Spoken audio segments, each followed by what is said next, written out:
আল্লাহ রাব্বুল আলামিন বলেন ওয়ামা হুম বিদাররিনা বিহি মিন আহাদিন ইল্লা বিইজনিল্লাহ। একথা সুস্পষ্ট, আল্লাহর অনুমতি ব্যতিরেকে বান্দার কোনো ক্ষতি সাধন কেউ করতে পারে না। জোরে বলেন সুবহানাল্লাহ। কেউ কারো কোনো ক্ষতি করতে পারবে না। যেটা ক্ষতি যদি কিছু থাকে কিসমতে, ওটা তো মুকদ্দার ছিল, তকদির ছিল, সেটাই হবে, এর বাইরে কিছুই হবে না। সুতরাং মুমিন ব্যক্তি সে সাহসী হবে, সে কখনো চিন্তা করবে না মৃত্যুর ভয়ের। উদ্দেশ্য হাসিলের জন্য হয় শরীরের পতন, না হয় মন্ত্রের সাধন, ডু অর ডাই। সে আল্লাহর জন্য তার জীবন দিতে প্রস্তুত থাকবে। কারণ আল্লাহ রাব্বুল আলামিন বলেছেন ইন্নাল্লাহা আশতারা মিনাল মুমিনিনা আনফুসাহুম ওয়া আমওয়ালাহুম বিআন্না লাহুমুল জান্নাহ। আল্লাহ পাক বলেন আমি আমার মুমিনের জান আর মালকে আমি খরিদ করে নিয়েছি, বিনিময়ে আমার বান্দাকে আমার জান্নাত দান করে দিয়েছি। জোরে কোন সুবহানাল্লাহ। মুমিনের জান আর মালকে নিয়েছেন, বিনিময় কি দেবেন? জান্নাত দান করে দিবেন। এটা হলো মুমিনদের আল্লাহর প্রতি ঈমান আনার জন্য 3 নম্বরের কোয়ালিটি। 4th নম্বরে আল্লাহর উপর ঈমান আনলে 4 নম্বরের যে ফায়দাটা, সে ফায়দা হচ্ছে আশাবাদ এবং মানসিক প্রশান্তি। আল্লাহর প্রতি একটা নির্ভরতা এবং আশার সৃষ্টি হয়ে যায়, সে কখনো নিরাশ হয় না।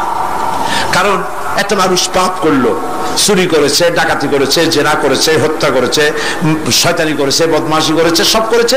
এখন শয়তান তাকে ওয়াসওয়াসা দিতে পারে। সেই জন্য আল্লাহ রাব্বুল আলামিন বলেছেন লা তাকনাতু মির রাহমাতিল্লাহ, বান্দারে আমার রহমত থেকে নিরাশ হয়ে যেও না। আল্লাহর রহমত, বান্দা তোমার গুনাহ কতটুকু? তোমার গুনাহ যদি হয় পাহাড় সমান, আমার রহমত আকাশ সমান। তোমার গুনাহ যদি হয়ে যায় আকাশ সমান, তাহলে আমার রহমত তো আমার আরশে আজিমকে ছাড়াই গেছে। সুবহানাল্লাহ, সুবহানাল্লাহ বলুন। সুতরাং মুমিন বান্দার এই আশা থাকে। গুনাহ মানুষে করেই, গুনাহ করা স্বাভাবিক। আল্লাহ পাক বলেছেন যে ব্যক্তি গুনাহ করে আর এরপরে আমার কাছে মাপ চায়, আমি তাকে ক্ষমা করে দেই, মাফ করে দিই। সুবহানাল্লাহ। সুতরাং ইমানদার লোকদের আশা হয়, দুরারোগ্য ব্যাধি তাকে ধরেছে, সে হতাশ হবে না, মরে যাওয়ার জন্য প্রতীক্ষায় সে সময় গুনবে না, বরং তার মনের মধ্যে আশার সঞ্চার হবে, আমার রোগ আল্লাহ ভালো করে দিতে পারেন না? আমাদের জাতির পিতা কি নাম কি? হযরত ইব্রাহিম আলাইহিস সালাম। কোরআন শরীফের ভিতরে তার কথা আল্লাহ পাক কোট করে দিয়েছেন। আমাদের জাতির পিতা হযরত ইব্রাহিম আলাইহিস সালাম বলেছেন আল্লাযী খালাকানি ফাহুয়া ইয়াহদিন। আল্লাহ তিনি আমাকে সৃষ্টি করেছেন, তিনি আমাকে রাস্তা দেখান। ওয়াল্লাযী হুয়া ইউতঈমুনি ওয়া ইয়াসকিন। আর আমি যখন ক্ষুধার্ত হই তিনি আমাকে খাওয়ান, যখন তৃষ্ণার্ত হই তিনি আমাকে পান করান। ওয়া ইযা মারিতু ফাহুয়া ইয়াশফিন। আর যখন আমি অসুস্থ হই, রোগাক্রান্ত হই, আল্লাহ রাব্বুল আলামিন তখন আমাকে রোগ মুক্ত করে দেন। সুবহানাল্লাহ। আমার অসুখ হলে কে রোগ মুক্ত করেন? সুতরাং দীর্ঘস্থায়ী কোনো রোগ হয়েছে, মুমিন হতাশ হবে না, মুমিন হতাশ হবে না। হতাশ হয় কেবলমাত্র কাফের। হতাশ হয় কে? মুমিন কখনো হতাশ হয় না। হতাশ হওয়া ঈমানের পরিপন্থী কাজ। আল্লাহ পাক বলেছেন লা তাকনাতু মির রাহমাতিল্লাহ, আমার রহমত থেকে মায়ুস হয়ো না। দেখেন হযরত আইয়ুব আলাইহিস সালামের কত বড় রোগ হয়েছে, শরীর পোকায় ধরেছে, জর্জরিত হয়েছে, দুর্গন্ধ হয়েছে, গ্রামের লোকেরা তাকে বের করে দিয়েছে, স্ত্রী পুত্র পরিজন সব চলে গিয়েছে। এমনকি জিহ্বায় যখন পোকা ধরল, হযরত আইয়ুব আলাইহিস সালাম আল্লাহ রাব্বুল আলামিনের দরবারে ফরিয়াদ করলেন আন্নী মাসানিয়াদ-দুররু ওয়া আনতা আরহামুর রাহিমিন। আয় আল্লাহ, আমি অসুস্থ হয়ে পড়েছি, আমি রোগাক্রান্ত হয়েছি, আর তোমার নাম রহমান রহিম, তুমি আমাকে রোগ মুক্ত করো। হযরত আইয়ুব আলাইহিস সালাম আল্লাহর দরবারে ফরিয়াদ করলেন, রব্বুল আলামিন সারা শরীরে পোকায় জর্জরিত হয়ে গেছে, এখন আমার জিহ্বায় পোকা ধরেছে, মাবুদ গো আমি তোমার কাছে ফরিয়াদ করি আমার জিহ্বায় পোকা দিও না, কারণ জিহ্বাটাও যদি নষ্ট হয়ে যায় তাহলে তোমার মতো আল্লাহর জিকির আমি কি দিয়া করব। হযরত আইয়ুব আলাইহিস সালাম আল্লাহ পাকের কাছে যখন এ ধরনের ফরিয়াদ জানালেন, রব্বুল আলামিন তাকে তার রোগ মুক্ত করে দিলেন, তার স্ত্রী পুত্র সব আল্লাহ রব্বুল আলামিন ফিরাইয়া দিলেন। সুবহানাল্লাহ। সুতরাং মুমিন ব্যক্তি, কোরআন শরীফে সব আছে, কোরআনের মতো শ্রেষ্ঠ ওয়াজের কিতাব পৃথিবীতে আর শুধু বোঝার দরকার।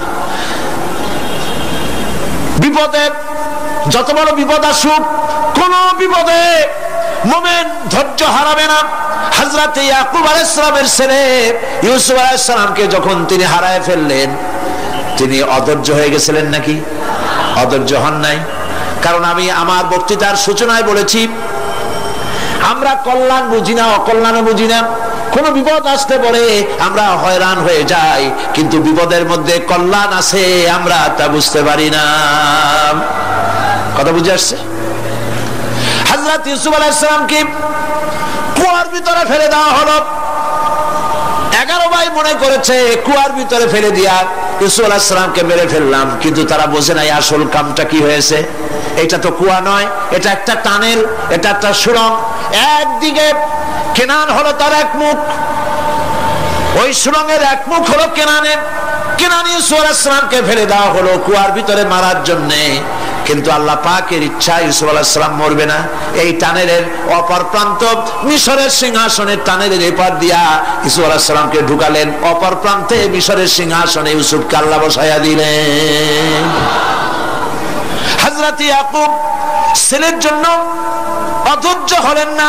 যখন তিনি খবর পেলেন ছেলে বাঘে খেয়ে ফেলেছে, তিনি তখন বলেছেন, ফাসাবরুন জামিলুন আসাল্লাহু আইয়াতিয়ানি বিহিম জামিআ ইন্নাহু হুয়াল আলিমুল হাকীম।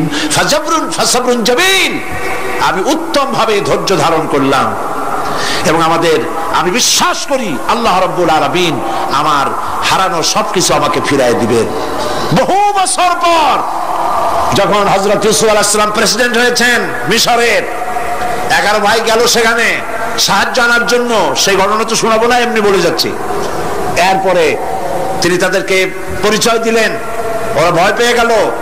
তিনি বললেন, ভয়ের কোনো কারণ নাই, লা তাসরিবা আলাইকুমুল ইয়াউম, আজকে আমি কোনো প্রতিশোধ তোমাদের নেব না। সুবহানাল্লাহ। এর নাম পয়গম্বর, এর নাম কি? আল্লাহর নবী। আমি আজকে কোনো প্রতিশোধ তোমাদের নেব না, তোমরা যাও। পিতার অবস্থা তিনি জানলেন, কাঁদতে কাঁদতে পিতার চোখ দুটো নষ্ট হয়ে গেছে। ইয়াকুব আলাইহিস সালাম, হযরত ইউসুফ আলাইহিস সালাম বললেন, যাও। নিজের জামাটা খুললেন, গায়ের জামা খুলে বললেন, ভাইরা আমার এই জামা নিয়ে যাও, আর আমার আব্বার চোখের উপরে এই জামাটা রেখে দিও। ছেলেরা যখন হযরত ইউসুফ আলাইহিস সালামের জামা নিয়ে মিশর থেকে রওনা করেছে, গল্প নয়, উপন্যাস নয়, আল্লাহ পাক এই কোরআন শরীফে সূরা ইউসুফে বলেছেন, জামা নিয়ে মিশর থেকে রওনা করেছেন। কোথায় মিশর আর কোথায় কেনান? কেনানে বসে হযরত ইয়াকুব আলাইহিস সালাম বলছেন, তোমরা যদি আমাকে মতিভ্রম পাগল যদি মনে না করো, তাহলে একটা কথা বলি, আমার নাকে এখন আমি ইউসুফের গন্ধ পেতেছি। তোমরা যদি আমাকে মতিভ্রম না করো, তাহলে আমি বলি আমি কিন্তু ইউসুফের গন্ধ পেতেছি। সুবহানাল্লাহ। হযরত ইউসুফ আলাইহিস সালামের জামা এনে ভাইরা যখন হযরত ইউসুফের চোখের উপরে রেখে দিলেন, হযরত ইয়াকুবের দুটো চোখ সাথে সাথে আল্লাহ ভালো করে দিলেন। ফাসাবরুন জামিল, ধৈর্য ধরো। ঈমানদার ব্যক্তি আশার উপরে তার জীবন বাঁচে, কারণ যত বড় বিপদ আসুক না কেন, আশ্রয় পাওয়ার একটা জায়গা আছে, তার নাম হলো আল্লাহ। নাম কি? বলেন আল্লাহ। সবাই বলেন আল্লাহ, আল্লাহ, আল্লাহ, আল্লাহ। হযরত ইউনূস আলাইহিস সালাম মাছটাকে গিলে ফেলে দিল, মাছটাকে গিলে মাটির অতল তলদেশে চলে গেছে। এত বড় বিপদ পৃথিবীর কোন মানুষের হতে পারে নাকি বলেন? কি বলেন? মাছের পেটের ভিতরে জানালা নাই, দরজা নাই, বেরোবার কোনো পথ নাই, মাছ গেছে পানির অতল তলদেশ। আল্লাহ পাক কোরআন শরীফের ভিতরে মানুষকে শোনান, আল্লাহ ওয়াজ করছেন, সুবহানাল্লাহ বলেন। আল্লাহ পৃথিবীর মানুষকে ওয়াজ করছেন, দুনিয়ার মানুষকে শোনান। আমার ইউনুস তো ধৈর্য হারা হয় নাই। ওয়াযান্নুন ইয যাহাবা মুগাদিবান ফাযান্না আন লান নাকদিরা আলাইহি ফানাদা ফিয-যুলুমাতি আন লা ইলাহা ইল্লা আনতা সুবহানাকা ইন্নী কুনতু মিনাজ জালিমিন। ফানাদা ফিয-যুলুমাত, জামায়ে কাসীর, ত্রিবিধ অন্ধকারের ভেতর থেকে হযরত ইউনূস আলাইহিস সালাম চিৎকার মারলেন। মাছের পেটের অন্ধকার, পানির অন্ধকার, রাতের অন্ধকার, ত্রিবিধ অন্ধকারের ভেতর দিয়ে মাছের পেটের মধ্য দিয়ে ইউনূস আলাইহিস সালাম চিৎকার মারলেন। অধৈর্য হন নাই, হাত ফেল করেন নাই। তিনি বলছেন, পড়েন আমার সাথে, লা ইলাহা ইল্লা আনতা সুবহানাকা ইন্নী কুনতু মিনাজ জালিমিন। তুমি ছাড়া কোনো ইলাহ নাই, কোনো উপাস্য নাই, মাবুদ নাই। তোমার পবিত্রতা ঘোষণা করছি, আমি জালিমদের অন্তর্ভুক্ত হয়ে গেছি। ইউনূস আলাইহিস সালাম যখন কাঁদতেছিলেন, আল্লাহ রাব্বুল আলামিন সেই কান্না শুনেছিলেন কিনা বলেন? শুনছিলেন কিনা? শুনতে পেয়েছিলেন কিনা? পানির ভিতরে কেউ শোনে নাই, মাছের পেটের ভিতরে ইউনূস আলাইহিস সালাম কিভাবে চিৎকার করছেন, মাছের পেটের ভিতরের আওয়াজ পানির ভিতরে কেউ শোনে নাই, জমিনের কেউ শোনে নাই, অন্তরিক্ষে কেউ শোনে নাই, সাত আকাশের ভিতরে কেউ শোনে নাই, কিন্তু আরশে আজিমের মালিক আল্লাহ রব্বুল আলামিন শুনতে পেয়েছেন। সঙ্গে সঙ্গে রব্বুল আলামিন জবাব দিলেন, ফাস্তাজাবনা লাহু ওয়া নাজ্জাইনাহু মিনাল গাম্মি ওয়া কাযালিকা নুনজিল মুমিনিন। পড়েন, ফাস্তাজাবনা লাহু ওয়া নাজ্জাইনাহু মিনাল গাম্মি ওয়া কাযালিকা নুনজিল মুমিনিন। আমি ইউনূসের ডাকের জবাব দিলাম। কে বলতেছেন? বড় করে বলেন, কে বলছেন? আল্লাহ, সুবহানাল্লাহ। আপনারা কি ভয় পাইছেন? ভয় পেয়েছো মুসলমান? আল্লাহ রাব্বুল আলামিন বলেন, আমি আমার ইউনূসের ডাকের জবাব দিলাম। শুধু জবাব দেই নাই, আমি ইউনূসকে তার মাছের পেটের ভিতর থেকে বাঁচাই দিলাম। মাছের পেটের মধ্যে বেদনা শুরু হয়ে গেল, এমন বেদনা হয়েছে মাছ এখন বমি না করে পারে না। কথা বুঝতে পেরেছে? মাছ এখন বমি না করে পারে না। পানির উপরে মাছ ভেসে উঠল। আল্লাহ কোরআন শরীফের ভিতরে বলছেন, মাছ সাতরায়া কিনারায় চলে গেল, ইউনূস আলাইহিস সালামকে বমি করে ফেলে দিল। ইউনূস আলাইহিস সালাম বেঁচে গেলেন। আল্লাহ পাক বলেন, শুধু ইউনূসকে বাঁচাইলাম না, বরং আমি সকলের জন্য আশার বাণী শোনাই। শোনো মুমিনেরা, ওয়া কাযালিকা নুনজিল মুমিনিন। মুমিন বান্দা যারা, যত বড় বিপদ আসুক আমারে ডাকো, আমি বিপদ দিয়ে বাঁচাই দেব। সুবহানাল্লাহ, বিপদ থেকে আমি বাঁচাই দেব। আল্লাহ পাক বলেছেন, ফাইন্না মাআল উসরি ইউসরান, ইন্না মাআল উসরি ইউসরা। জেনে রাখো, দুঃখ এবং কষ্টের পরে রয়েছে সুযোগ সুবিধা, আর অসচ্ছলতার সাথে রয়েছে উদার সচ্ছলতা। যত বড় বিপদ আসছে, এই বিপদের পরে আল্লাহ পাক তার গোলামদের উপরে রহমত নাজিল করবেন ইনশাআল্লাহ। সুতরাং ইমানদার লোকেরা, তাদেরকে আল্লাহ পাক বলছেন, কোনো ভয় নাই, কোনো চিন্তা নাই, যত বড় বিপদে পড়ো আমারে ডাকো, আমি ডাকের সাড়া দিয়ে দেব। সবাই আল্লাহরে ডাকেন, সুবহানাল্লাহ ওয়ালহামদুলিল্লাহ লা ইলাহা ইল্লাল্লাহ। জোরে পড়েন সুবহানাল্লাহ আলহামদুলিল্লাহ লা ইলাহা ইল্লাল্লাহ সুবহানাল্লাহ ওয়ালহামদুলিল্লাহ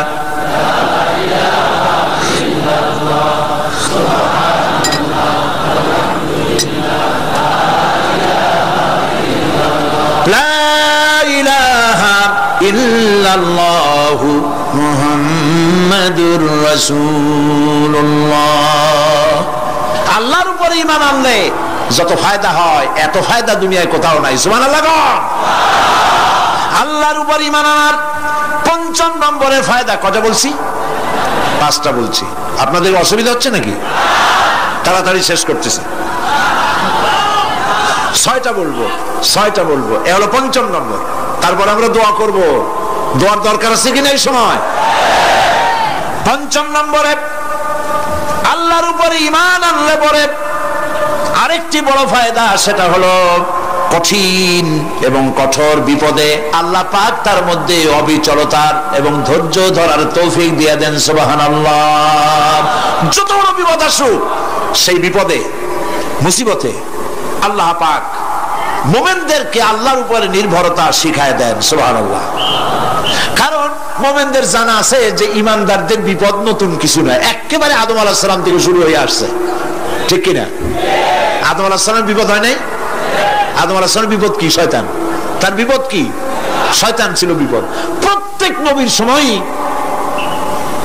মানুষের নবীদের কষ্ট দিয়েছে, তাই নাই? বিশ্বকবি ইকবাল বলেছেন, সতীজা কা রহা है अज़ल से तायम रोज, सतीजा का रहा है अज़ल से तायम रोज, चरागे मुस्तफा भी से शरारे बुलहबीस। আগমন কাল থেকে শুরু করে মুহাম্মদ সাল্লাল্লাহু আলাইহি ওয়াসাল্লামের চারাগকে, নূরকে, ঈমানকে, ইসলামকে লিভায় দেওয়ার জন্য আবু জাহেলের গোষ্ঠীরা চিরকাল চেষ্টা করেছে। সব চেষ্টা কর্পূরের মতো উড়ে গেছে, মুহাম্মদ সাল্লাল্লাহু আলাইহি ওয়াসাল্লামের চারাগ টিম টিম করে জ্বলতে রয়েছে। আল্লাহ পাক বলছেন, ইউরিদুনা লিইউতফিউ নূরাল্লাহি বিআফওয়াহিহিম ওয়াল্লাহু মুতিম্মু নূরিহি ওয়ালাউ কারিহাল কাফিরুন। ওরা চায় মুখের ফু দিয়া, কারা? কাফেরেরা। ইসলাম সহ্য করতে পারে না যারা, ওরা চায় মুখের ফু দিয়া আমার আলোটাকে নির্বাপিত করে দেবে। আল্লাহ পাক বলেন, ওয়াল্লাহু মুতিম্মু নূরি, আমি আমার নূরকে পূর্ণতা দান করব, তাতে কাফির বেঈমানদের মনের ভিতরে যত জ্বালা হোক, যন্ত্রণা হোক, ওদের কলজা যত পুরুক, ইসলাম তার বিজয় পতাকা নিয়ে উড়বেই, কেউ ঠেকাতে পারবে না। আল্লাহ রাব্বুল আলামিন, আল্লাহ পাক বলছেন, ওয়া কাযালিকা জাআলনা লিকুল্লি নাবিয়্যিন আদুওয়াম মিনাল মুজরিমিন। আর এমনি করে আমি সকল নবীর শত্রু বানিয়েছি সব পাপিষ্ঠ অপরাধপ্রবণ লোকদের। শুনছেন কথা? শোনেন নাই? আল্লাহ পাক বলছেন, দুনিয়ার সব নবীদের তাদের জন্য আমি শত্রু বানাইছি। কাদেরকে? যারা সব থেকে বেশি পাপিষ্ঠ, অপরাধ প্রবণ। এরা হচ্ছে নবীর দুশমন। এরা সব নবীদের সাথে দুশমনি করেছে। আজও দেশের আলেমদের সাথে দুশমনি করে সবচাইতে বড় পাপিষ্ঠরা। এটা কোরআন। এটা কি? কোরআন। জোরে বলেন, এটা কি?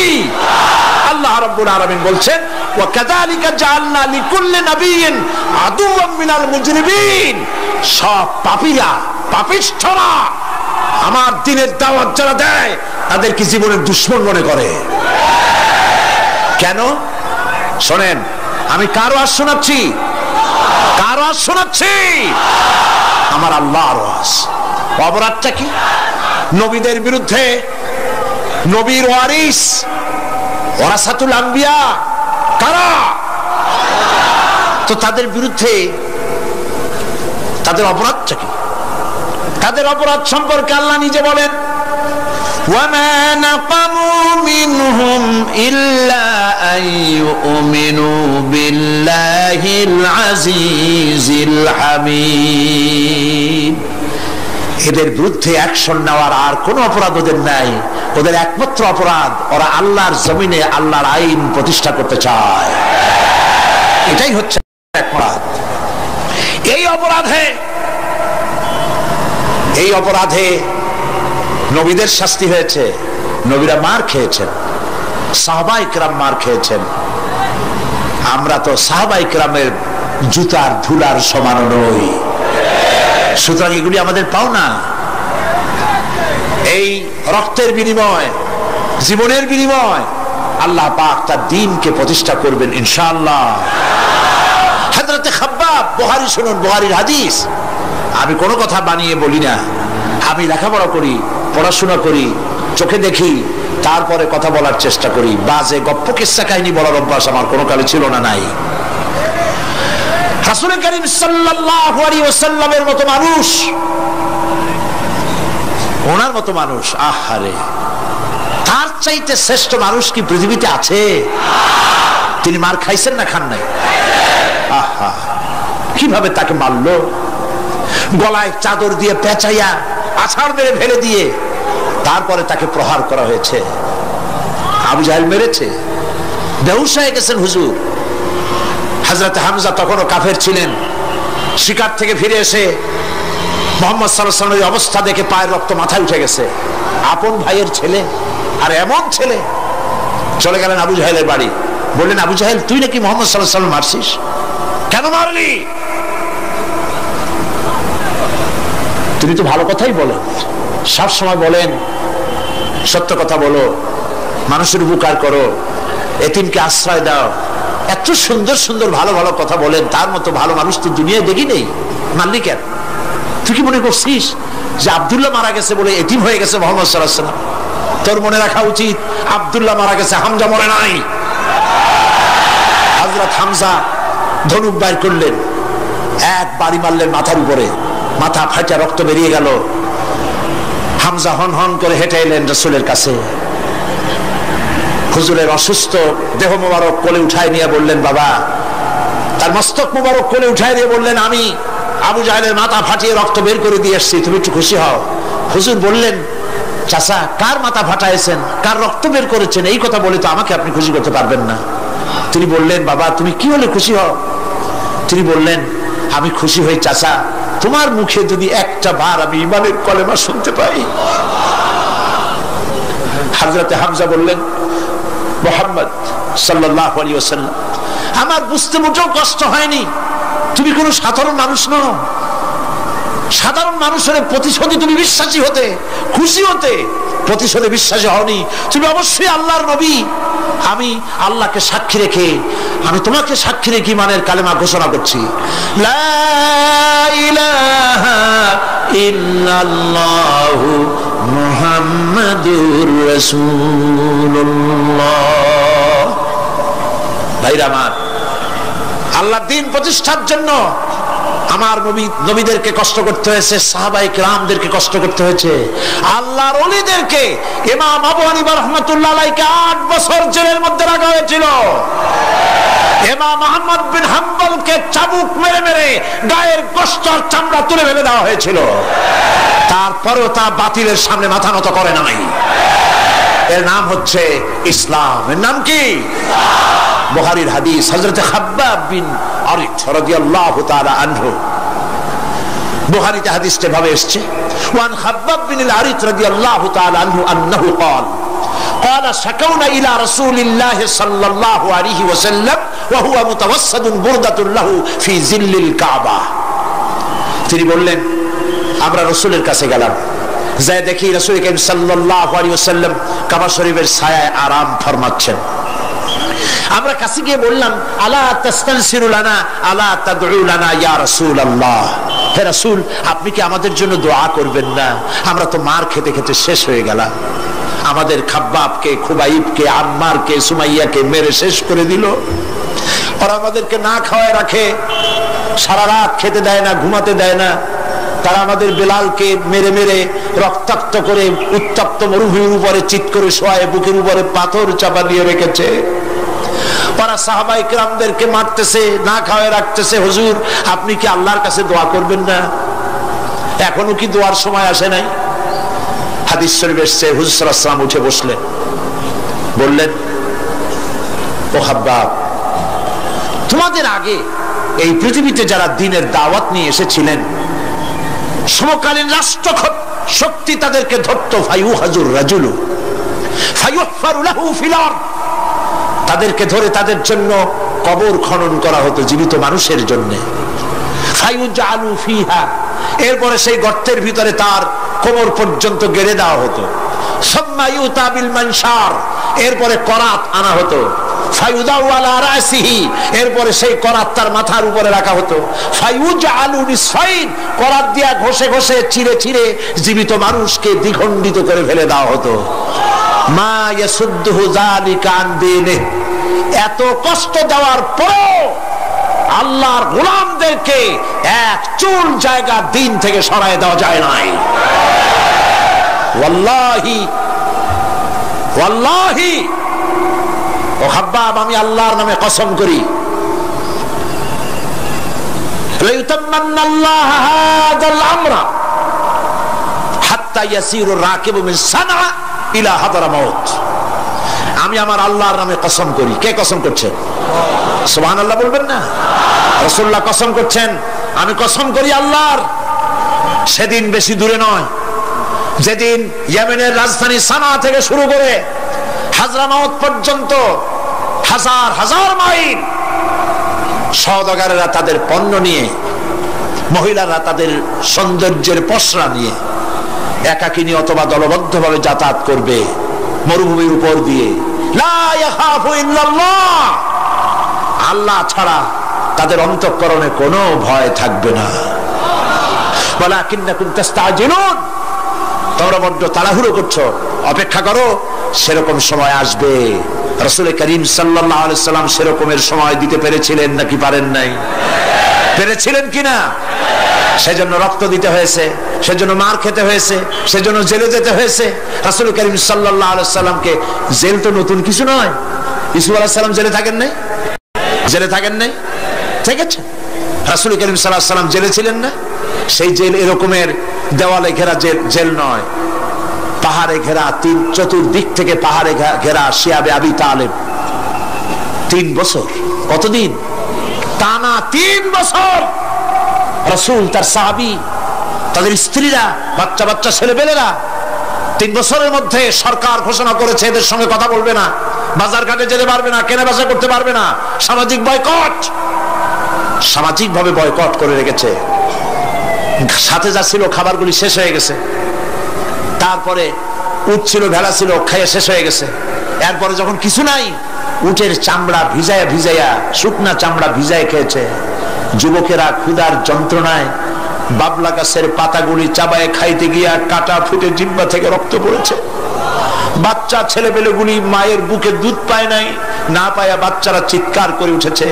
এই চিৎকার, ক্ষুধার জ্বালার এই চিৎকারের আওয়াজ শুনে কাফেরেরা চতুর্দিকে অট্ট হাসিতে ফেটে পড়েছে।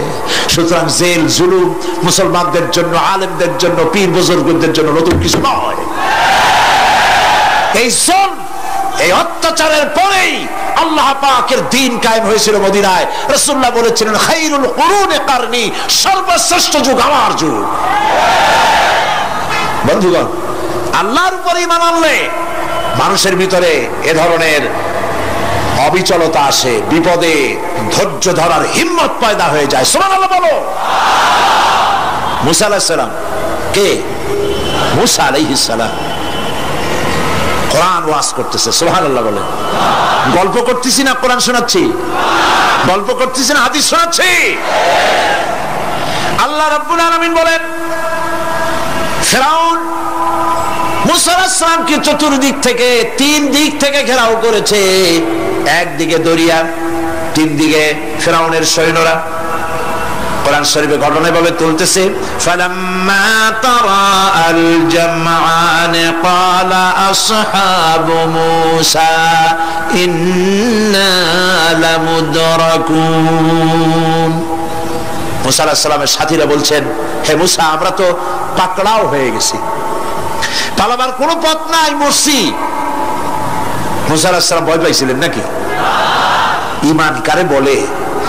হযরত মূসা আলাইহিস সালাম বললেন, কাল্লা ইন্না মা'য়া রাব্বী সায়াহদিন।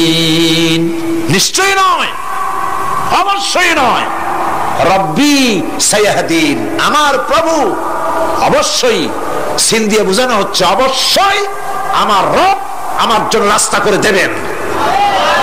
এর নাম ঈমান। সুবহানাল্লাহ বলেন। এর নাম ঈমান। চতুর্দিক থেকে বিপদ ঘনীভূত, বেরোবার কোন রাস্তা নাই, ওর মধ্য দিয়ে ওমাইয়াত্তাকিল্লাহা ইয়াজআল লাহু মাখরাজা, কোন রাস্তা নাই, চতুর্দিকে অন্ধকার। এরপরে যদি বান্দা আমার উপরে ভয় করে, আমাকে ভালোবাসে, আমাকে ভয় করে, সবর ইখতিয়ার করে, অন্ধকারের ভেতর থেকে নিশ্চিদ্র অন্ধকারের ভেতর দিয়ে আলোর রশ্মি বের করে মুমিনদের যাওয়ার জন্য রাস্তা করে দেব। মূসা আলাইহিস সালাম বললেন, ভয় পাইও না, আল্লাহ আমাদের পথ তৈরি করে দিবেন। আল্লাহ রাব্বুল আলামিন হযরত মূসা আলাইহিস সালামকে বললেন, হাতের লাঠি দিয়া দরিয়ার উপরে আঘাত করো। মূসা আলাইহিস সালাম আঘাত করলেন। রাস্তা দরকার ছিল একটার, মূসা আলাইহিস সালামের এক আঘাতে রব্বুল আলামিন দরিয়ার ভিতরে মূসা আলাইহিস সালাম এবং তার সাথী সঙ্গীদের পারাপারের জন্য 12টা রাস্তা পয়দা করে দিলেন। গল্প না কোরআন। রাস্তা তৈরি হয়ে গেল 12টা, সব পার হয়ে গেল। ফেরাউন তার দলবল নিয়ে আসছে। আল্লাহ রাব্বুল আলামিন বলেন, وأنجينا موسى ومن معه أجمعين ثم أغرقنا الآخرين।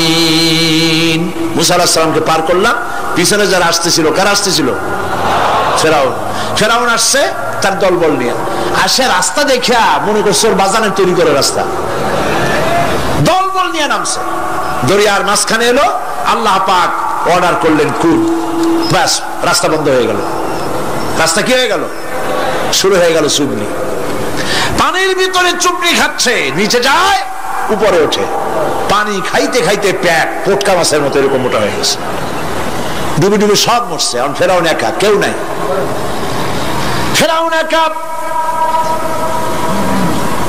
ফেরাউন পানির ভিতরে চুবনি খেতে খেতে তুমানের ভিতর থেকে নাক একটু জাগায় আর বলে, আমানতু আন্নাহু লা ইলাহা ইল্লাল্লাযী আমানাত বিহি বানু ইসরাঈল। ও আল্লাহ, তুমি ছাড়া কোনো ইলাহ নাই, আমি ঈমান আনলাম ওই আল্লাহর উপরে। বনি ইসরাঈল ঈমান আনছে যার উপরে, কাজী বনি ইসরাঈলদের পার করে দিয়েছো, আমারও পার করো, আল্লাহ তুমি রক্ষা করো, আমি তো মুসলমান। ওয়া আনা মিনাল মুসলিমিন, আমি তো মুসলমান, কলেমা পড়লাম, তারপরও চুবাও কেন?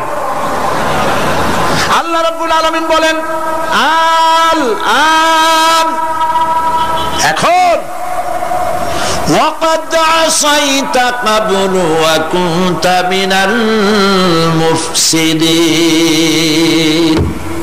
এখন ঈমান আনতেছো, আর এর পূর্বে আমার দিন যারা জমিনে প্রতিষ্ঠিত করতে চেয়েছে তাদেরকে জেল দিয়েছো, জুলুম করেছো, অত্যাচার করেছো, আজ তোমাকে ছাড়বো না। তোমাকে শুধু মারবই না, আলিয়াউমা নুনাজ্জিকা বিবাদানিক, আলিয়াউমা নুনাজ্জিকা বিবাদানিক, আমি তোরে শুধু মারবই না। কে বলতেছেন? জোরে বলেন, কে বলতেছেন? আমি তোরে শুধু মারবই না, আল-ইয়াউমা নুনাজ্জিকা বিবাদানিক, আমি তোর শরীরটারে বাঁচায় দেব।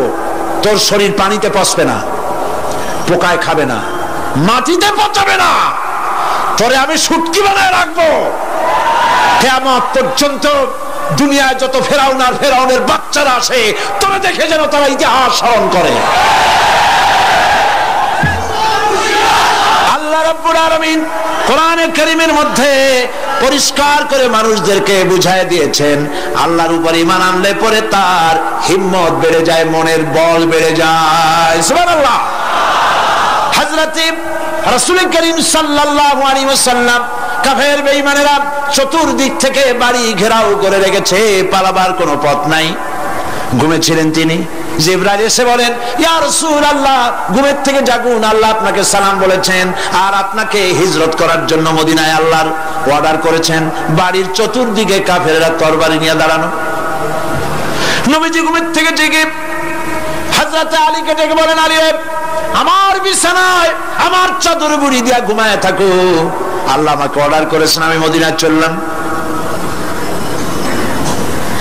হযরত আলী হুজুরের দিকে তাকায় বলেন, ইয়া রাসূলুল্লাহ, আপনার বিছানায় আপনার চাদর মুড়ি দিয়ে আমি ঘুমায় থাকবো, সকালবেলায় কাফের বেঈমানেরা এই ঘরের মধ্যে প্রবেশ করে আপনার কম্বলের নিচে আমারে দেখে তারা মোহাম্মদ মনে করে আমারই তারা কেটে কেটে টুকরা টুকরা করে দেবে। আমার কোনো আপত্তি নাই, কোনো ভয় নাই, কোনো চিন্তা নাই, কোনো দুঃখ নাই, বরং আমার মনের মধ্যে এটাই তৃপ্তি হবে যে আমি আলীর জীবনের বিনিময়ে আল্লাহর নবী দুনিয়ায় বেঁচে থাকেন। নবীজি ঘরের থেকে বেরোলেন, চতুর্দিকে দেখেন কাফের বেঈমানেরা দাঁড়ানো, শত শত কাফের, হাতে তরবারি। হুজুর সাল্লাল্লাহু আলাইহি ওয়াসাল্লাম এক মুষ্টি বালু হাতে নিলেন, এক মুঠো বালু হাতে নিয়ে ফু দিয়া বালুগুলো ছেড়ে দিলেন। ঘরের চতুর্দিকে যত কাফের ছিল সবগুলির চোখের মধ্যে বালি ঢুকে গেছে। চোখের মধ্যে যদি বালি ঢোকে তাহলে কি মজা লাগে না? দুই হাত দিয়া সমানে ঘষা শুরু করছে কাফেরেরা, দুই চোখ আঙ্গুল দিয়া ঘষাঘষি করছে। এই ফাঁক দিয়া নবীজি বেরিয়ে গেলেন, একটা কাফেরও দেখে নাই নবী কোথায় গেলে। আল্লাহ পাক পরবর্তী সময় নবীজিকে শোনায় দিলেন, ওয়ামা রামাইতা ইয রামাইতা ওয়ালাকিন্নাল্লাহ রামা। নবী আপনি নিক্ষেপ করেন নাই যখন আপনি নিক্ষেপ করছিলেন, আপনি তো শুধু ধুলাগুলো ধরে এমনি ছাড়ছেন। ঘরের চতুর্দিকে সমস্ত কাফেরদের চোখে বালি পৌঁছে দেওয়ার দায়িত্ব আমার কুদরত গ্রহণ করেছিল। নবীজি হযরত আবু বকরের বাড়িতে এলেন, দরজায় দাঁড়িয়ে নক করেছেন, ভেতর থেকে আওয়াজ এলো। হুজুর বললেন, ইয়া আবু বকর। হযরত আবু বকর পিছন থেকে দরজার মধ্য থেকে ঘরের মধ্য থেকে জবাব দিলেন, লাব্বাইকা ওয়া সাদাইকা ইয়া রাসূলুল্লাহ। হুজুর প্রশ্ন করলেন, আবু বকর, গভীর রাত্রে জিবরাইল আমারে ঘুম থেকে জাগাইলো, তোমারে জাগাইলো কে? এক ডাকে উঠলা কেমনে?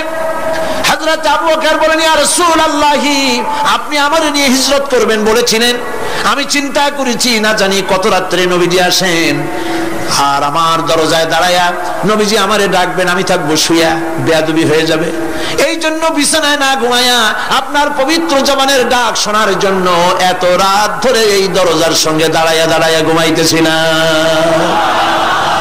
নবীজি হযরত আবু বকর রাদিয়াল্লাহু তাআলা আনহুকে সঙ্গে করে নিয়া মদিনার পথ পরিহার করে মেসফালার মধ্য দিয়ে যারা হজে গেছেন দেখে আসছেন, মেসফালা জাবালে কেদোয়া, মেসফালার উপর দিয়া জাবালে কেদোয়ার উপর দিয়া আরো একটা পাহাড় পাড়ি দিয়া জাবালে সুরে চলে গেলেন। সন্ধ্যা হয়ে গেল, ফজর হয়ে কি বলেন ফজরের রক্ত হয়ে গেল। হযরত আবু বকর বলেন, ইয়া রাসূলুল্লাহ, পালাবার উপায় নাই, ধরা পড়ে যাব, তাড়াতাড়ি চলেন গুহার মধ্যে ঢুকি। তবে পাহাড়ে গুহা, সাপ থাকতে পারে, বিচ্ছু থাকতে পারে, আমি আগে ঢুকি, কোনো বিপদ হয় আমার উপরে হয়ে যাক, আল্লাহর নবী সুস্থ থাকুন।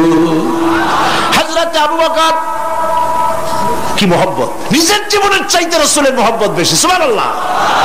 এই জন্য নবীজি বলেছেন,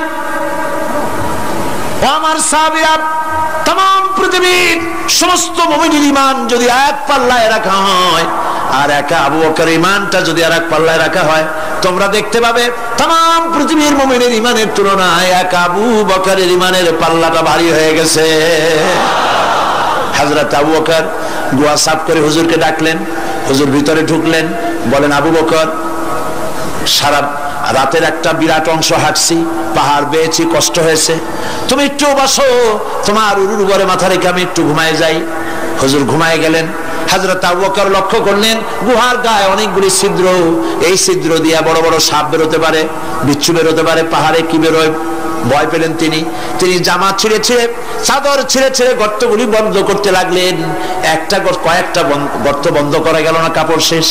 এবার তিনি নিজের পা দিয়া গর্ত বন্ধ করে বসে আছেন। বিষধর এক সাপ বহু চেষ্টা করেছে বেরোবার, কোন পথ না পেয়ে ছিদ্র পথে বেরিয়ে এসে হযরত আবু বকরের পায়ের উপরে দংশন করেছে। হযরত আবু বকর বিষের যন্ত্রণায় চোখ দিয়ে পানি পড়ছে। চোখের পানি দেখে রাসূলুল্লাহ ঘুম ভেঙে গেল। ঘুম ভেঙে হুজুর দেখেন হযরত আবু বকরের চোখে পানি। হযরত রাসূল জিজ্ঞেস করেন, আবু বকর কাঁদো কেন? বাড়ির কথা মনে পড়লো নাকি? বউ বাচ্চার কথা মনে পড়লো নাকি? কাঁদো কেন? হযরত আবু বকর বলেন, ইয়া রাসূলুল্লাহ, যেই দিন কালেমা পড়ে ঈমান এনেছি সেদিন থেকে আমার জীবন, আমার স্ত্রী পুত্র পরিজনের চাইতে, আমার জীবনের চাইতে আপনাকে বেশি ভালোবাসি। হুজুর বলেন, কাঁদো কেন? হযরত আবু বকর সাপের দংশনের কথা বললেন, যন্ত্রণায় কাঁদতেছি। হুজুর মুখ থেকে একটুখানি থুতু মোবারক বার করে দংশিত জায়গায় লাগাই দিলেন, যন্ত্রণা বন্ধ হয়ে গেল। হযরত রাসূল বলেন, আবু বকর, যখনই দংশন করেছিল আমার উঠাও নাই কেন? তোমারটা তো কষ্ট করা লাগতো না। হযরত আবু বকর বলেন, ইয়া রাসূলুল্লাহ, সাপের বিষের দংশনের যন্ত্রণায় কষ্ট করেছি, আমার কলিজাটা যদি জ্বলে পুড়ে জর্জরিত হয়ে যেত, রাসূলুল্লাহ আরাম ফরমাচ্ছিলেন, আমি সেই আরামে বিঘ্ন ঘটাতে পারতাম না। ইত্তাবসারে কাফির বেঈমানেরা খুঁজতে খুঁজতে, বুখারী শরীফের হাদিসে এসেছে, ওই গুহার কাছে এসে গেছে। এখন কেউ বলে একজন বলে এরই মধ্যে আছে, আর একজন বলে নাই। একজন বলে যদি থাকতো তাহলে উপরে মাকড়াসার জাল কেমনে, কবুতরের ডিম পাড়িয়া সেখানে বসে আছে কেমনে? একজন বলে আছে, আর একজন বলে নাই। হযরত আবু বকর বলেন, হুজুর ভয় পেয়ে গেছি, আমরা তো ধরা পড়ে যাব। হযরত আবু বকর রীতিমতো ভয়তে কেঁদে ফেলে দিলেন। আল্লাহর নবী হযরত আবু বকরকে এই বিরাট বিপদের মধ্যে, এমন গুহা, বসলে পরে মাথা দেখা যায়, শুয়ে হাঁটু উঁচু করলে হাঁটু দেখা যায়, স্বল্প পরিসর, অগভীর ছোট্ট গুহা, আমরা ধরা পড়ে গেছি, উপায় নাই। আল্লাহর নবী হযরত আবু বকরকে কি বলি সান্ত্বনা দিয়েছিলেন, কোরআন শরীফে আল্লাহ পাক তা উঠায় দিয়েছেন। ইযহুমা ফিল গার ইয ইয়াকুলু লিসাহিবিহি লা তাহজান ইন্নাল্লাহা মা'না।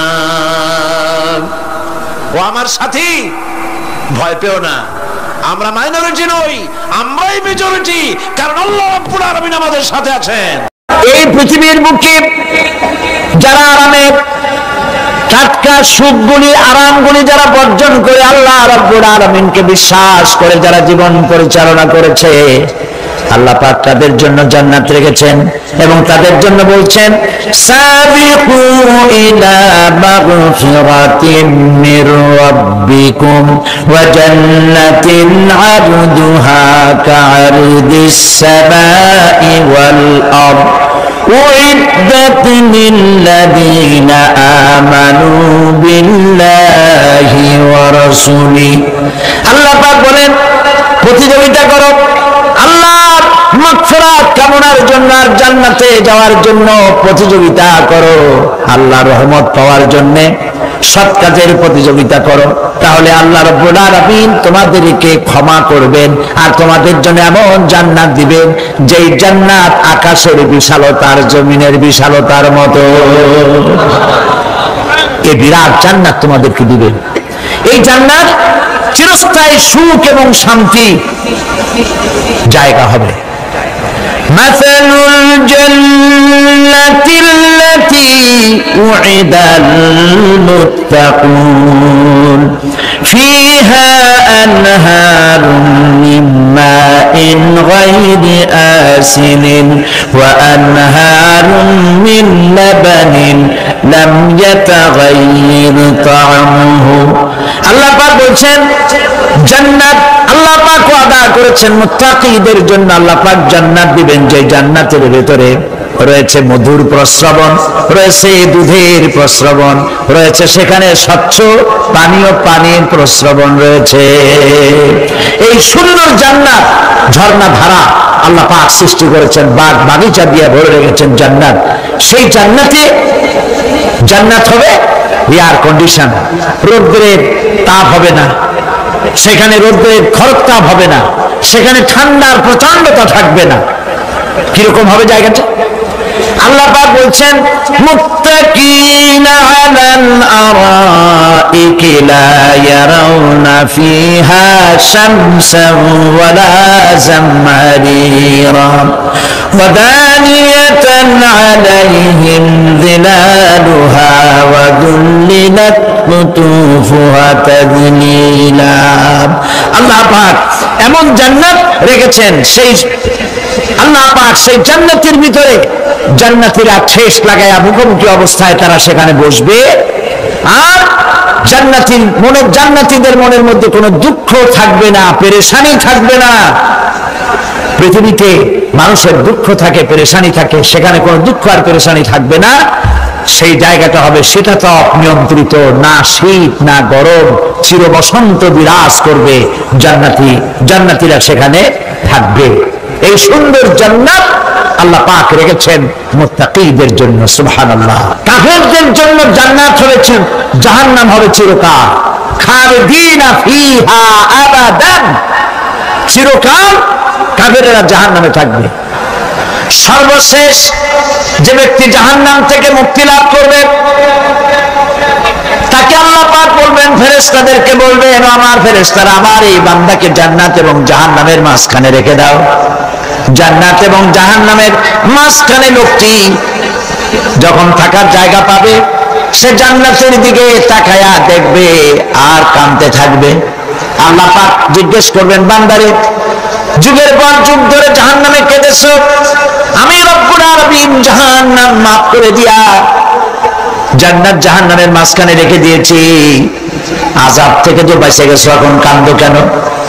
লোকটি বলবে, রব্বুল আলামিন কাঁদি এই কারণে, জাহান্নাম থেকে মাফ করেছো, তোমার শুকরিয়া আদায় করি। জান্নাত তো আমার কপালে নাই, কিসমতে নাই, কিন্তু জান্নাত আমি এখান থেকে দেখতে পাচ্ছি, জান্নাতের সুঘ্রাণ আমার নাকে আসতেছে, কপালে নাই যাওয়ার। আমি কাঁদি এই জন্য, তুমি যদি মেহেরবানি করে আমাকে জান্নাতের দরজার কাছে একটু দাঁড় করায় দিতা, প্রাণ ভরে তোমার জান্নাতের দৃশ্যটা একটু দেখতাম। আল্লাহ পাক তার আরজি পূরণ করবেন, বলবেন যাও, ফেরেশতাদের বলবেন এর জান্নাতের দরজার কাছে দাঁড় করায় দাও। জান্নাতের দরজার কাছে দাঁড়িয়ে লোকটি আবার কান্না শুরু করবে। আল্লাহ পাক প্রশ্ন করবেন, এবার কান্দ কেন? লোকটি বলল, রব্বুল আলামিন কান্দি এই কারণে, জান্নাতের এই দরজায় দাঁড়ায়া জান্নাতের অফুরন্ত নিয়ামত কিছুই ভালো করে দেখা যায় না, শুধু অল্প জায়গা দেখি। যদি তুমি আমারে দয়া করে জান্নাতের মাঝখানে দাঁড় করায় দিতা, চতুর্দিকে তাকায়া তাকায়া দেখা কলিজারে ঠান্ডা বানাইতাম। তবে আমি ওয়াদা করি, জান্নাতের কোনো নাজ নিয়ামত, কোনো ফল আমি খাবো না, ধরবো না, সইব না। একটুখানি মেহেরবানি করে মাঝখানে দাঁড় করাইয়া দাও, জানলারে ঠান্ডা করি। আল্লাহ রব্বুল আলামিন ফেরেশতাদের বলবেন, আমার এই বান্দারে জান্নাতের মাঝখানে দাঁড় করাইয়া দে। আল্লাহর নবী বলেন, জান্নাতের মাঝখানে দাঁড়িয়ে লোকটি আগের চাইতে আরো জোরে চিৎকার মেরে কাঁদতে থাকবে। আল্লাহ পাক বলবেন, বান্দারে কি হলো তোর? দরজার কাছে আসতে চাইছি রে, আইনা দিলাম। আবার এবার মাঝখানে আসতে চাইছো, তাও এনে দিয়েছি, আবার কান্দো কেন? লোকটি বলবে, রব্বুল আলামিন এবার কান্দি এই জন্যে, তুমি যখন দয়া করে একটিবার জান্নাতের মাঝখানে এনে আমাকে দাঁড় করায় দিয়েছো, তুমি রহমান রহিম গফুরুর রহিম, এই জান্নাত থেকে আবার আর বাইর করে দিও না। আল্লাহ রাব্বুল আলামিন বলবেন, ও আমার বান্দারে, আমার এই জান্নাত তোর খুব পছন্দ হয়েছে নাকি? লোকটি বলবে, রব্বুল আলামিন কলিজা ঠান্ডা হয়ে গেছে, ভাবতেও পারি না এই জান্নাত এত সুন্দর। আল্লাহ পাক বলবেন, বান্দারে এরকম একটি নয়, দুইটা নয়, তোর জন্য আমি 10টা জান্নাত এরকম রিজার্ভ করে রাখছি। সুবহানাল্লাহ। আল্লাহ পাককে ভয় করে পৃথিবীর সমস্ত পাপ থেকে যারা নিজেকে রক্ষা করবে, আল্লাহ তাদের জন্য এই জান্নাত রেখে দিয়েছেন। সুবহানাল্লাহ। সেই জান্নাতের রিসিপশন আপনারা আন্দাজ করতে পারবেন না রিসিপশন কারে কয়। কি এর প্রধানমন্ত্রী আর প্রেসিডেন্ট, 4-5টা পুলিশ আর আর্মি আসে একটা ফট করে সেলুট মারলো, বাস শেষ হয়ে গেল। এরকম না, জান্নাতীদেরকে রিসিপশন দেওয়া হবে। জান্নাতীরা যখন আল্লাহর হুকুমে জান্নাতের দিকে যেতে লাগবে, আর যখন জান্নাতের কাছে চলে যাবে, আল্লাহ রাব্বুল আলামিন শোনায় দিচ্ছেন, হাত্তা ইযা জাউহা ফুতিহাত আবওয়াবুহা ওয়া ক্বালা লাহুম খাজানাতুহা সালামুন আলাইকুম তিবতুম ফাদখুলুহা খালিদিন। সুবহানাল্লাহ। জান্নাতীরা যখন জান্নাতে প্রবেশ করার দরজার মুখোমুখি হবে, দ্বার রক্ষীগণ তখন বলবে, সালামুন আলাইকুম, আল্লাহর শান্তি তোমাদের উপরে বর্ষিত হোক। সুবহানাল্লাহ। দুনিয়ার টাটকা টাটকা সুখগুলি 2 পা দিয়ে ছেড়ে দিয়েছো, টাটকা সুখগুলি গ্রহণ করো নাই, হারাম খাও নাই, আল্লাহর দ্বীন কায়েমের জন্য রক্ত দিয়েছো, জীবন দিয়েছো, কষ্ট করেছো, আল্লাহকে ভয় করেছো, আমাদের সালাম গ্রহণ করো, জান্নাতের মধ্যে ঢুকে যাও চিরকালের জন্য। সুবহানাল্লাহ। আর বাইরে হওয়া লাগবে না, চিরকাল এই জান্নাতের মধ্যে তোমরা বসবাস করতে পারবে, আল্লাহ রাব্বুল আলামিনের ফেরেশতারা বলে দিবেন। জান্নাতের মধ্যে আল্লাহ পাক হুরদের সঙ্গে জান্নাতীদের বিয়ের ব্যবস্থা করে দিবেন। কোরআনে কারিমে আল্লাহ পাক বলেন, মুত্তাকিইনা আলা সুরুরিন মাসফুফাতিন ওয়া যাওয়াজনাহুম বিহুরিন আইন। সামনাসামনি ভাবে সাজানো সারি সারি আসন সমূহের উপর তারা ঠেস লাগায় বসে থাকবে, আর আল্লাহ রাব্বুল আলামিন হুরদের সাথে জান্নাতীদের বিয়ের ব্যবস্থা করে দিবেন। যেসব হুরের সঙ্গে বিয়ে হবে তাদের আল্লাহ পাক বিবরণ দিচ্ছেন কি রকম হবে তারা। লাম ইয়াতমিসহুন্না ইনসুন ওয়ালা জান, এর পূর্বে জিন এবং ইনসান এদেরকে কেউ স্পর্শ করে নাই। কিরকম তারা? কাআন্নাহুন্নাল ইয়াকুতু ওয়াল মারজান, যেমন ঝিনুকের ভিতরে মণিমুক্তা থাকে, এইভাবে আল্লাহ পাক তাদেরকে পবিত্র করে রেখে দিয়েছেন। আমার প্রিয় ভাইরা, আল্লাহ রাব্বুল আলামিন কোরআনে কারীমের ভিতরে বলেছেন, ফাবিআইয়ি আলা'i রাব্বিকুমা তুকাযযিবান।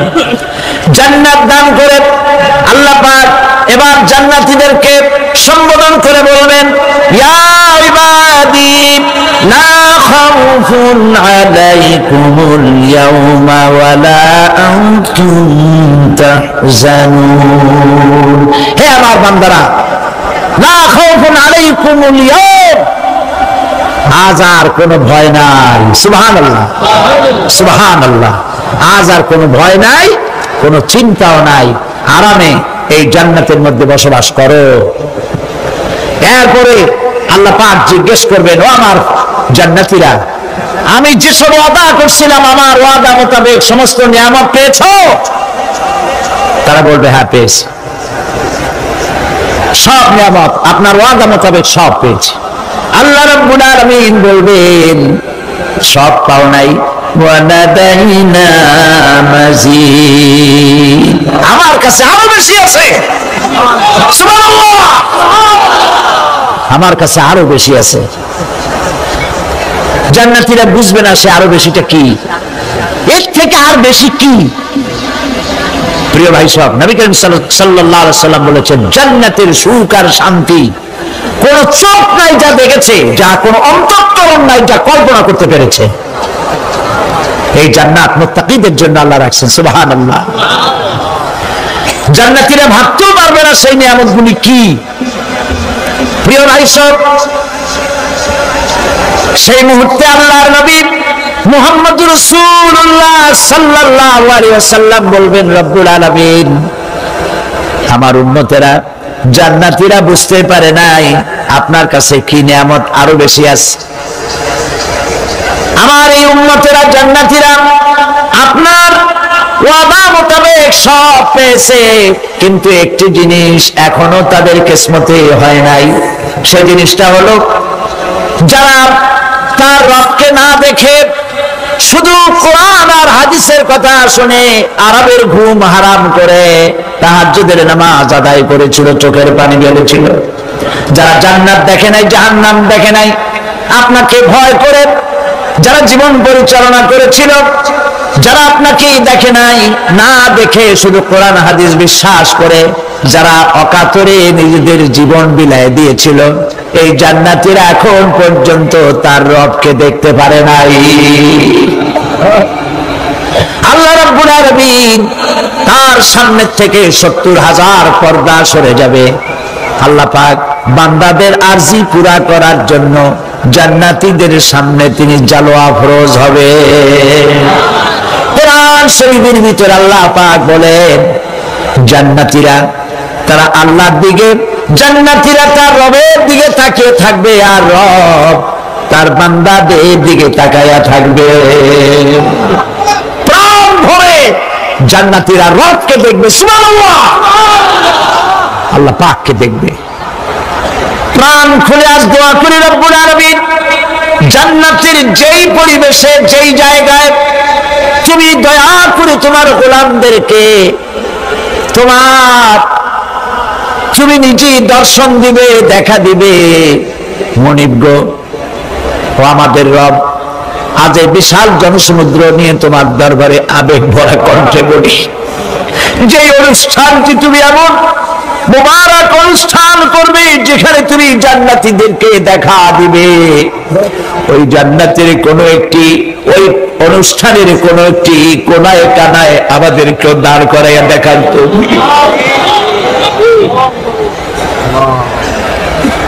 প্রিয় ভাই সব, আল্লাহ রাব্বুল আলামিন মানুষের সামনে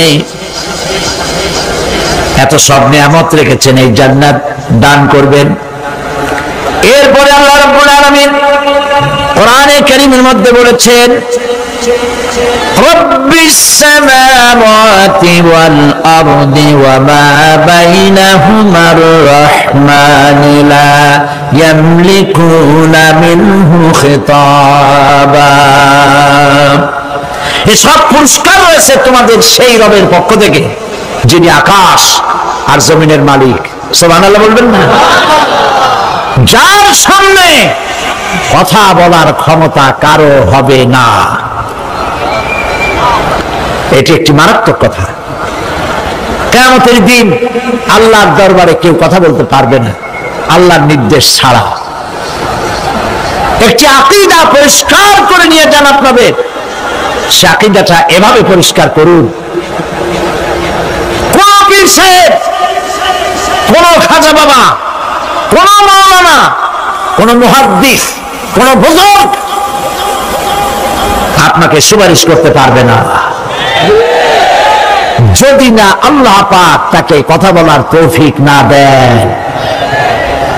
মনে থাকবে এটা। আয়াতুল কুরসির ভিতরে আমরা পড়ি মান যাল্লাযী ইয়াশফাউ ইনদাহু ইল্লা বিইযনিহি। আল্লাহ পাক বলেছেন কিয়ামতের দিন আল্লাহর দরবারে কার সাহস আছে কথা বলতে পারে? মান যাল্লাযী ইয়াশফাউ ইনদাহু ইল্লা বিইযনিহি।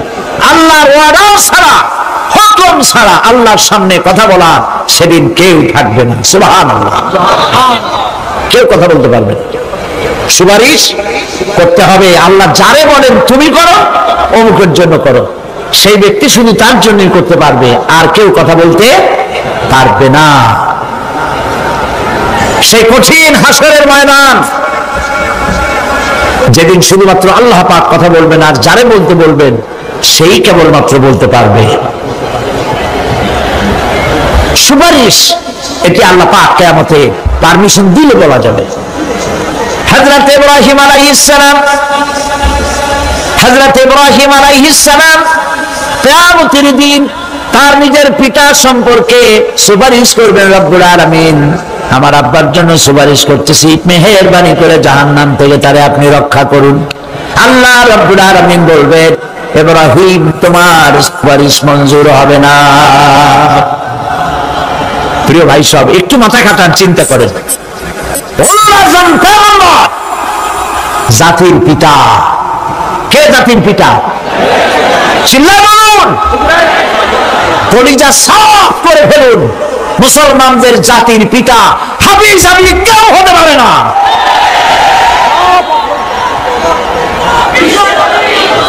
মিল্লাতা আবিকুম ইব্রাহিম, ইব্রাহিম আলাইহিস সালাম এই মিল্লাতের পিতা। সুবহানাল্লাহ। হযরত ইব্রাহিম আলাইহিস সালাম কিয়ামতের দিন বলবেন, আল্লাহ আমার আব্বার জন্য সুপারিশ করছি। আল্লাহ পাক বলবেন মঞ্জুর হবে না। আসর তোমার পিতা হতে পারে, কিন্তু আমার খলিলকে আগুনে ফেলার জন্য নমরুদকে সে সহযোগিতা করেছে, আমি তোমার পিতাকে ক্ষমা করব না। নবী করিম সাল্লাল্লাহু আলাইহি সাল্লামকে সাহাবায়ে কেরাম জিজ্ঞেস করেছেন, হে রাসূল, আপনার আব্বা এবং আম্মার অবস্থা কি হবে? নবী করিম সাল্লাল্লাহু আলাইহি সাল্লাম কেঁদে ফেলেছেন, সাফ করেছেন, আমি তাদের কোনো উপকারে আসব না। আল্লাহু আকবার। আপনি মনে করছেন নাকি যে ইয়া নবী সালাম আলাইকা বলি অমনি নবী সুপারিশ পাবেন? এত সহজ। কতগুলো রসগোল্লা খাইলেন আর বড় একটা মিছিল করলেন আর অমনি চলে যাবেন? পৃথিবীর সব মানুষ, সাহাবায়ে কেরাম বাদ দেন, পৃথিবীর সমস্ত মানুষ একত্রিত হয়ে আবু তালেব রাসূলুল্লাহকে যে ভালোবেসেছেন, ওর 1000 ভাগের 1 ভাগও সারা দুনিয়ার মানুষ রাসূলুল্লাহকে ভালোবাসতে পারবে? পারবে? নিজের ছেলে আলীকে, আলী রাদিয়াল্লাহু তাআলা আনহুকে আলাদা বিছানায় শোয়াইয়া, ছোট্ট মানুষ হযরত আলী আলাদা জায়গায় রাখিয়া মুহাম্মদ রাসূলুল্লাহ সাল্লাল্লাহু আলাইহি সাল্লাম এতিম মানুষ তারে কলিজার সাথে বুকের মধ্যে আশ্রয় দিয়ে আগলে রেখেছেন বুক পরে। সেই আবু তালেব মৃত্যুর সময় নবী করিম সাল্লাল্লাহু আলাইহি সাল্লাম বলেছিলেন, চাচা একটি বার আমার কানে তাওহীদের কালেমা শোনায় দেয়। আবু তালেব তার কিসমতে ছিল না কালেমা। মরে যাওয়ার পর একজন সাহাবী বলেছিলেন, ইয়া রাসূলুল্লাহ, মৃত্যুর সময় আবু তালেবের মুখ আমি নড়তে দেখেছি, তিনি কালেমা পড়েছেন সম্ভবত। রাসূলুল্লাহ সাফ বলেছেন, আমি শুনি নাই। এত ভালোবাসার পরেও হাদিস শরীফে এসেছে আবু তালেব জাহান্নামে যাবে। কোথায় যাবে? জাহান্নামে। সবচাইতে কম আযাব হবে কার? আবু তালেবের। কম আযাবটা কি? হাদিস শরীফে এসেছে কম আযাব হলো জাহান্নামের আগুন দিয়ে এক জোড়া জুতা তৈরি করে আবু তালেবের পায়ে পরিয়ে দেওয়া হবে। সেই জাহান্নামের আগুনের তৈরি করা জুতার কাপে আবু তালেবের মাথার ঘিলুগুলো টকবক করে বউ পড়তে লাগবে। এত ভালোবেসে যদি কিয়ামতের উপায় না হয়, আপনি ইয়া নবী সালাম আলাইকা, ইয়া রাসূল সালাম আলাইকা, আর কতগুলো জিলাপি খাইলেন, বড় একটা মিছিল করলেন। প্রিয় ভাই সব, এইসব বিদআত ছাড়ুন, এগুলি সুস্পষ্ট বিদআত। রাসূলুল্লাহকে ভালোবাসবেন, সাহাবীরা যেভাবে ভালোবেসেছেন ওইভাবে ভালোবাসবেন। আল্লাহ রাব্বুল আলামিন বলেন, যালিকাল ইয়াউমুল হক ফামান শাআ আত্তাখাযা ইলা রাব্বিহি মাআবা। এই দিনটি অবশ্যই আসবে, সেদিনটি নিশ্চিতভাবে আসবে। আর এখন যার ইচ্ছা সে তার রবের দিকে অগ্রসর হোক। ইন্না আনজারনাকুম আযাবান করিবান ইয়াওমা ইয়ানজুরুল মার'উ মা কদ্দামাত ইয়াদাহু ওয়া ইয়াকুলুল কাফিরু ইয়া লাইতানি কুনতু তুরাবা। ইন্না আনজারনাকুম আযাবান করিবা, খুব নিকটবর্তী একটি আযাব সম্পর্কে আমি তোমাদেরকে সতর্ক করে দিলাম। কে বলতেছে? আল্লাহ পাক। লক্ষ্য করুন আল্লাহ কি বলছেন, খুব নিকটবর্তী একটি কঠিন শাস্তি, আযাব অর্থাৎ কিয়ামত, এ সম্পর্কে আমি তোমাদেরকে সতর্ক করে দিলাম। ইয়াওমা ইয়ানজুরুল মারউ মা কদ্দামাত ইয়াদা, সেদিন প্রত্যেকটি লোক যা সে পাঠিয়ে দিয়েছিল এখানে, অর্থাৎ যা করেছিল সেগুলি সে দেখতে পাবে। আর তখন ওয়ায়াকুলুল কাফিরু ইয়া লাইতানি কুনতু তুরাবা, সেই কিয়ামতের ময়দানে অবস্থা দেখে কাফেররা বলবে, আহারে মানুষ না হইয়া যদি মাটি হইয়া যেতাম, যদি মাটি হতাম, যদি মানুষ না হয়ে না জন্মতাম, আজ এই হাসরের ময়দানে এইখানে এই বিচারের মুখোমুখি হতাম না, মাটি হইলে বরং অনেক ভালো হতো। এই পৃথিবীতে আমরা এসেছি, চলে যাব, যাওয়ার আগে এই কোরআন একটি বিশাল জনগোষ্ঠী এমন বানাতে চেয়েছে যে জনগোষ্ঠী এই কোরআন দিয়ে একটি বিশাল সমাজ গড়বে, রাষ্ট্র গড়বে, এমন রাষ্ট্র গড়বে যেই রাষ্ট্রে দুঃখ থাকবে না, অশান্তি থাকবে না, যেখানে সুখ থাকবে, সমৃদ্ধি থাকবে, আর কিয়ামতের দিন আল্লাহর জান্নাতে তারা চলে যাবে। তেমন একটি সমাজকে আমরা চাই। সবাই বলেন, সেরকম একটি সমাজকে আমরা চাই। প্রিয় ভাই সব, কিয়ামতের দিন আমরা যেতে চাই জান্নাতে। কোথায় যেতে চাই বলেন? জোরে বলেন। এই জান্নাতে যাওয়ার জন্য, এই জান্নাতে যাওয়ার জন্য দুইটা কাজ করতে হবে। কয়টা কাজ? আল্লাহ রাব্বুল আলামিন বলেন, ফামান কানা ইয়ারজু লিকাআ রাব্বিহি ফালইয়ামাল আমালান সালিহান ওয়া লা ইউশরিক বিইবাদাতি রাব্বিহি আহাদা।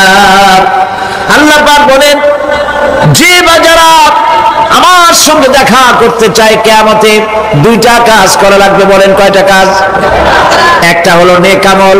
কি আমল বলেন? নেক আমল। নেক আমল কারে বলে? নেক আমল করতে হলে আবার দুইটা শর্ত লাগে। এক নম্বরে কাজটা করতে হবে আল্লাহরে খুশি করার জন্য। কারে খুশি করার জন্য? একটা মাদ্রাসা বানাইছি যাতে লোকেরা বলে যে বড় একটা মাদ্রাসা বানাইছে, এই জন্য মাদ্রাসা বানাবেন, মসজিদ বানাবেন, হসপিটাল বানাবেন, যা কিছু করেন নিয়ত হবে আল্লাহকে খুশি করা। নিয়ত হবে কারে খুশি করা? আল্লাহ পাককে খুশি করা। এই হলো নেক আমলের প্রথম শর্ত। কাজ হবে আল্লাহকে খুশি করার জন্য। দুই নম্বরে কাজটি হতে হবে সুন্নতে নববী সাল্লাল্লাহু আলাইহি ওয়াসাল্লামের উপরে। মনে রাখবে, দাড়ি রাখবো কেন রাখবো? রাসূলের সুন্নাত। রাখবো কারে খুশি করার জন্য? আল্লাহ খুশি করার জন্য। রাখবো কার মতো? রবীন্দ্রনাথের মতো, কার্ল মার্কসের মতো, কবির মতো নয়। রাখতে হবে কার মতো? নবীর মতো। বুঝে নেন, কাজটা হতে হবে আল্লাহকে খুশি করার জন্য।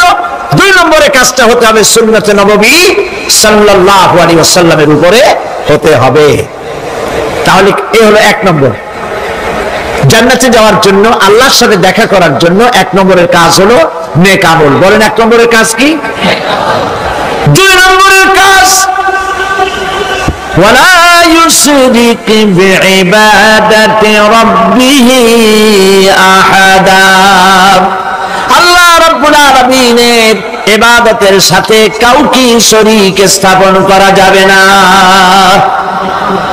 আমরা যারা মুসলমান, অধিকাংশ মুসলমান শিরকের ভিতরে মুবতালা হয়ে আছে। বিশ্বাস করেন কিনা বলেন? কাফেরেরা তো মুশরিক আছে, ওরা তো মুশরিক আছেই, কিন্তু আমরা মুসলমানেরা আমাদের আমলের মধ্যে, আমাদের অজান্তে সবের নিয়তে অনেক শিরক আমরা করে বসি। নাউজুবিল্লাহ। বলেন নাউজুবিল্লাহ। এই জন্য আমি বারবার সতর্ক করি, নিজেকেও করি, আপনাদেরকেও করি। এই কারণে করি, শিরকের গুনাহ আল্লাহ মাফ করবেন না। ইন্না শিরকা লাযুলমুন আযীম। শিরক মস্ত বড় অপরাধ, জুলম, আল্লাহ মাফ করবেন না। আল্লাহর কাছে কাঁদতে কাঁদতে মাপ চাওয়া লাগবে যে আল্লাহ শিরক থেকে আমাকে রক্ষা করো, বাঁচাও। অনেক গোপন শিরক আছে। মাজারে যান, পীর সাহেবের কাছে যান, মনে যদি নিয়ত থাকে উনি ফু দিলে আমি ভালো হবই, উনি তাবিজ দিলে আমার বাচ্চা হবেই, উনি আমারে দয়া করলেই আমার ব্যবসায় উন্নতি হবেই, এইটার নাম শিরক। এটার নাম কি? ওয়াইজা সাআলতা ফাসআলিল্লাহ ওয়াইজা ইসতাআনতা ফাসতাইন বিল্লাহ। যা বলার আল্লাহরে বলো, আর যা চাওয়ার কার কাছে চাও? চিল্লা বলেন। কলিজাটাকে পরিষ্কার করে দেন আজকের মাহফিলে। এই কলিজায় কারো প্রতি কোনো ভয় রাখবো না আল্লাহ ছাড়া। ভয় করবো কারে বলেন? মহব্বত আল্লাহ ছাড়া, এত বেশি মহব্বত আর কাউকে করব না। আল্লাহ তাআলা আমাদের কলিজায় তোমার ভয় এবং মহব্বত দিয়ে ভরে দাও। রাসূলের মহব্বত দিয়ে আমাদের দিলকে ভরে দাও। আল্লাহুম্মা আমিন। ربنا ظلمنا أنفسنا وإن لم تغفر لنا وترحمنا لنكونن من الخاسرين ربنا لا تزغ قلوبنا بعد إذ هديتنا وهب لنا من لدنك رحمة إنك أنت الوهاب ربنا فاغفر لنا ذنوبنا وكفر عنا سيئاتنا وتوفنا مع الأبرار ربنا وآتنا ما وعدتنا على رسلك ولا تخزنا يوم القيامة إنك لا تخلف الميعاد أي الله ربنا العالمين বিশাল এই জনতা নিয়ে তোমার দরবারে হাত তুলেছি রব্বুল আলামিন। কোরআনে কারীমের মাহফিল বড় আশা করে হাত তুলেছি, মেহেরবানি করে আলোচনার সওয়াব রাসূল করিম সাল্লাল্লাহু আলাইহি ওয়াসাল্লামের রূহ মুবারকে পৌঁছায় দাও। तमाम পৃথিবীর মাটির নিচে মুমিন মুমিনাত যারা শুয়ে আছে তাদের রূহের উপরে সওয়াব পৌঁছায় দাও রব্বুল আলামিন। আমাদের মা বাপ যাদের দুনিয়া থেকে বিদায় হয়ে গেছে কবরগুলিকে জান্নাতের টুকরা বানায়া দাও রব্বির হামহুমা কামা রব্বায়ানি সগীরা। সবাই পড়েন রব্বির হামহুমা কামা রব্বায়ানি সগীরা। আল্লাহ আমাদের মা বাপ যাদের বেঁচে আছে স্বাস্থ্য ভালো রাখো আল্লাহ, তাদেরকে হায়াতে তাইয়্যিবা দাও, সেহাতে কুল্লিয়া দাও, খাতিমা বিল খাইর করো রব্বুল আলামিন। কোরআনে কারীমের মাহফিলে বড় আশা করে আমরা হাত তুলেছি, আমাদের জিন্দেগির সকল গুনাহ খাতা মাফ করে দাও। আয় আল্লাহ তাআলা জীবনে বহু গুনাহ করেছি, গুনাহ করে করে জীবনটারে নষ্ট করে ফেলেছি। আয় আল্লাহ তুমি দয়া করে মেহেরবানি করে আমাদের জিন্দেগির গুনাহ মাফ করে দাও রব্বুল আলামিন। না বুঝে সওয়াব মনে করে অনেক শিরক বিদআত আমরা করেছি, মনে করেছি ওতে সওয়াব হবে, আমরা বুঝি নাই। আল্লাহ আমাদের ভুল বুঝানো হয়েছে, নিজেরাও ভুল বুঝেছি। এভাবে সওয়াবের নিয়তে শিরক বিদআত আমাদের মধ্য থেকে যা হয়েছে আল্লাহ দয়া করে তুমি আমাদেরকে ক্ষমা করে দাও। আয় আল্লাহ আমাদেরকে দয়া করে শিরক এবং বিদআত মুক্ত জীবন যাপনের তৌফিক দিয়ে দাও রব্বুল আলামিন। এত বড় বিরাট তাফসীরুল কোরআন মাহফিল, লক্ষ লক্ষ টাকার প্রয়োজন আল্লাহ, টাকা পয়সার অভাব নাই রব্বুল আলামিন। তুমি গানি আর আমরা ফকির। আয় আল্লাহ এই শহরেতে এমন লোক আছে একজনই মাহফিলের খরচ দিয়ে দিতে পারে, আল্লাহ তোমার বান্দাদের দিল তুমি নরম বানাইয়া দাও। কোরআনের মাহফিল কোন বছর ঋণগ্রস্ত থাকে নাই, এবারও যেন থাকে না আল্লাহ। বাজেট যা আছে তার চাইতে বেশি তুমি মেহেরবানি করে জোগাড় করে দাও রব্বুল আলামিন। আরেকটা দোয়া তোমার দরবারে করি, চেসনিয়ার বজনিয়া শেষ হয়ে গেল আল্লাহ, ওদের সাথে আমাদের রক্তের সম্পর্ক নাই, ওদের সাথে আমাদের আত্মীয়তার সম্পর্ক নাই, ওদের সাথে আমাদের শুধু ইমানের সম্পর্ক। আল্লাহ ওদেরকে মেরে মেরে কাফিররা শেষ করে দিল মাবুদ।